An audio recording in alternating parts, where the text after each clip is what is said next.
ఉజ్జయిని మహంకాళి అమ్మవారి ఆలయంలో మరి అంగరంగ వైభవంగా జరగబోతున్న బోనాల ఉత్సవాల సంబరాలు మాత్రం మొదలయ్యాయి, మనకు కనిపిస్తూ ఉన్నాయి. మరి ఇక్కడ బోనాల పండుగ జోర్దార్గా చేయాలని ఆలోచన చేస్తున్నారా? అయితే కిసాన్ ఫ్యాషన్ మాల్ లా అద్రిపోయే ఆఫర్లున్నాయి. జోర్దార్గా షాపింగ్ చేయండి. పండుగ అయినా దావత్ అయినా పట్టైనా ఫ్యాషన్ అయినా కిసాన్ ఫ్యాషన్ మాల్. మనతో పాటు పంతులు వేణు మాధవ్ గారు ఉన్నారు, అడిగి తెలుసుకునే ప్రయత్నం చేద్దాము. స్వామివారు అన్నీ కూడా అమ్మవారి చరిత్ర ఎంత చక్కగా చెప్పారు. 200 సంవత్సరాల నాటి చరిత్ర అమ్మవారిది. ఇంకొకటి 4th స్టేజ్ క్యాన్సర్ని కూడా అమ్మవారు నయం చేశారు. అంత ఘనత ఉంది అమ్మవారికి. మరి స్వామివారి మాటల్లోనే తెలుసుకుందామా? స్వామి, ముందుగా ఆషాఢ మాస బోనాల శుభాకాంక్షలు మా టీవీ తరపు నుంచి. మీ మాటల్లో అమ్మవారి గురించి మాకు మా ఛానల్ తరఫున అందరికీ కూడా ప్రజలకి తెలియజేయండి. ఆర్టీవీ యాజమాన్యానికి, అందులో పనిచేస్తున్న వాళ్ళందరికీ ముందుగా సుఖాశీస్సులు తెలియజేస్తూ, జగన్మాత మహాకాళి అమ్మవారు సుపరిచితమే అని మనం అనుకుంటే చాలా చిన్న విషయం ఇది. ఎందువల్లంటే అమ్మవారి యొక్క లీలలు కానీ, అమ్మవారి గొప్పతనం కానీ, అమ్మవారు ఎవరెవరిని ఏ విధంగా ఎంత చల్లగా కాపాడుతుంది అనేటువంటి విషయం తెలంగాణ ప్రాంతీయ ప్రజలందరికీ విదితమైనటువంటిదే. ఇంత చక్కటి జగన్మాత ఆషాఢం వచ్చింది. ఇంచుమించుగా 14 రోజులుగా జగన్మాత గ్రామ సంచారం చేస్తూ ఈరోజు శనివారం అత్తగారింటికి వెళ్ళడానికి, నిన్న శుక్రవారం కాబట్టి వెళ్ళి ఇవాళ సాయంత్రానికి అమ్మవారు మళ్ళీ దేవాలయానికి ప్రవేశిస్తుంది. వచ్చిన తర్వాత రేపంతా కూడా అమ్మవారికి విశ్రాంతి దినంగా పరిగణిస్తారు. అయితే జగన్మాతకి విశ్రాంతి ఏమిటి? మనందరినీ కాపాడేటువంటి జగన్మాత ఎల్లవేళలా మనని ఆశీర్వదించడానికి ఎంతో ప్రేమగా అందరి యొక్క ప్రేమాదరణలు పొందుతూ అందరినీ ఆశీర్వదిస్తూ అమ్మ నిరంతరము ఈ సేవలోనే ఉంటుందమ్మ. ఈ చక్కటి జగన్మాత యొక్క ఆశీర్వాద బలంతో రేపొద్దున తెల్లవారుజామున ఆదివారం నాడు 4:05 భక్త జనావళి అంతా కూడా ఎదురు చూసేటువంటి అనన్య సామాన్యమైనటువంటి, ఎవరు కాడు చేసుకోలేనటువంటి, నిమిషం ఎదురు చూసేటువంటి సమయం ఆసన్నమై మంగళ స్వరూపిణి అయినటువంటి జగన్మాతకి మంగళ హారతులతోటి ఆలయ ద్వారాలు తెరుచుకుంటాయి. ఆ విధంగా తెరుచుకున్నటువంటి ఆలయ ద్వారాలు అమ్మవారికి ఇతరమైనటువంటి నైవేద్యాలు లేకుండా కేవలం లక్షలు వేలలు కొబ్బరికాయల యొక్క ప్రసాదాన్ని సమర్పించడం, ఈ సమర్పించినటువంటి ఈ యొక్క ప్రసాదాలు 40 గంటల వరకు కూడా అలా తండోపతండాలుగా వచ్చేటువంటి భక్తులు అమ్మవారికి సమర్పించుకుంటూనే ఉంటారు. ఇంత చక్కటి ఈ యొక్క ఆలయంలో విశేషంగా రేపు పొద్దున 4 గంటల నుంచి బారులు తీరి భక్తుజనులంతా అమ్మవారికి చక్కగా స్నానాలు చేసి, తలస్నానాలు చేసి,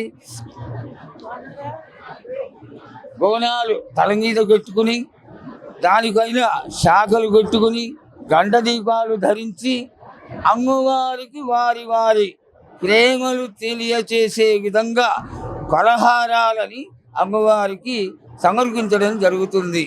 సాయంత్రం వేళ అమ్మవారికి కోతరాజుల విన్యాసాలతో, మేళతాళాలతో పలహారకు గండు రావడం, అమ్మవారి ఆలయానికి ప్రదక్షిణ చేయడం, ఇదంతా పరిపాటిగా వస్తున్నటువంటి విశేషం. అయితే ఇందులో అత్యంత శ్రేయస్సుకరమైనది, భక్తులు సంతోషించేటువంటిది క్రియ ఏమిటి అంటే దివ్యవాణి రంగం కార్యక్రమం. ఈ రంగం కార్యక్రమంలో యోగిని పైకి అమ్మవారు ఆవహించి కత్తికుండ పైన నిలబడి భవిష్యత్తుని తెలియచేస్తూ అమ్మవారు భక్తులందరినీ ఆశీర్వదిస్తూ పరిహారాలు చేసుకోండి, లేదు నాకు సంతోషం కలిగింది అని చెప్పేటువంటి అద్భుతమైనటువంటి క్రియయే ఈ భవిష్యవాణి. తదనంతరం అమ్మవారు ఏనుగు పైన గజారూఢయ్యై అత్తవారింటికి మేళతాళాలతో భక్తుల సందోహంతో నగర గద్దలు వెంటరాగా అత్తవారింటికి వెళ్ళుకోవడం జరుగుతుంది. ఇదే ఈ యొక్క లష్కర్ గోళాలుగా ప్రసిద్ధికెక్కినటువంటి మొట్టమొదటి దేవాలయమైనటువంటి ఉజ్జయిని మహాకాళి ఆలయంలో జరిగేటువంటి కొలుకు.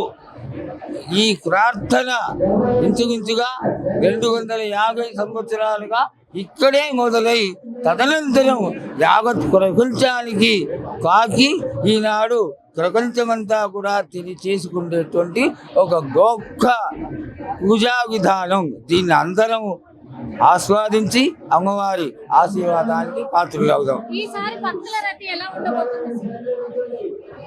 భక్తులు నేను చూసినప్పుడు 5-6 వేలలో ఉండేవాళ్ళు నేను చిన్నప్పుడు. ఈనాడు లక్షల్లోకి మారిపోయింది. అంటే దాని అర్థం ఏంటంటే రేపు కోట్లలోకి వెళ్ళవచ్చు. ఉత్తరోత్తర నగరం అంతా పెరిగిపోతుంది. ఈ నగరం పెరిగిన దానికి అర్థం ఏమిటి అంటే అమ్మవారి యొక్క భక్తుల తాకిడి. అమ్మవారు 4th స్టేజ్ క్యాన్సర్ ను కూడా నయం చేసింది అనే చరిత్ర ఉంది అమ్మవారికి. మీ మాటలు నేనేనమ్మా అది. నాకు తెలియని విషయం ఏమిటంటే సినిమాలో చేసిన వాళ్ళు దానికి శాంతి పరిహారాలు చేసుకోవాలని ఆనాడు ఆ డైరెక్టర్ అయినటువంటి కోడి రామకృష్ణ గారు నాకు చెప్పకపోవడం, నాకు తెలియని విషయాన్ని నేను మర్చిపోవడం, చేసుకోలేకపోవడం జరిగింది. దానికి కారణంగా నాకు 4వ స్టేజ్ క్యాన్సర్ రావడం, దాన్ని నిజంగా నేను ఊహించినటువంటి విశేషం. చక్కటి అమ్మవారి ఆశీర్వాదంతో నేను అనతి కాలంలో బయటపడి మళ్ళీ నడవలేనేమో అనుకున్నటువంటి వాడిని. నేను అమ్మవారి భక్తి ఎంత ఉన్నదో నాకు అంతటి అయ్యప్ప భక్తి కూడా ఉంది. నడుచుకుంటూ శబరిమల ఎక్కి స్వామి దర్శనం చేసుకోవడం జరిగింది. అమ్మవారు ఎక్కడైతే ఉంటుందో అక్కడ అయ్యప్ప స్వామి వారు ఉండడం చాలా విశేషం. అమ్మవారికి ఈ అయ్యప్ప స్వామికి అవినాభావ సంబంధం ఉంటుంది.